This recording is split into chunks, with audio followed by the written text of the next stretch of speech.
शहरातल्या माणसाला पावसाचा आनंद घेताना घरात बसून खूप मजा वाटते नाही का. पण खरी मजा तर ही शेतकऱ्याचीच होती. कुणाच्या मिरच्या, कुणाचे लाकडं, कुणाचे शेणी, कुणाची वैरण झाकायची नुसती धावपळ सुरू असते.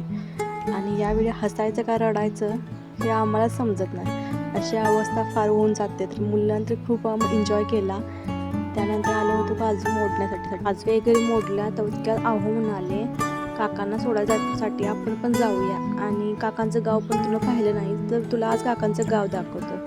तर चला म्हटलं जाऊया. त्यानंतर आम्ही आज आलो होतो आजऱ्यामध्ये. पेट्रोल वगैरे टाकलं. खूप गर्दी होती बरं का. त्यानंतर आलो होतो या हॉटेलमध्ये पुरी भाजी घेण्यासाठी. पुरी भाजी कुठली, पातळ आमटीच.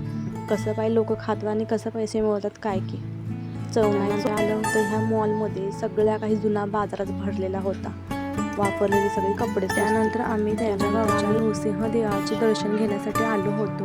आणि इतकं सुंदर प्रसन्न वातावरण होतं. तर यावर मी अनेक व्हिडिओ बनवेलच. तिथलं कोणतं गाव आहे, कसं वातावरण आहे आणि कसं मंदिर आहे यावर. तर व्हिडिओ आवडला तर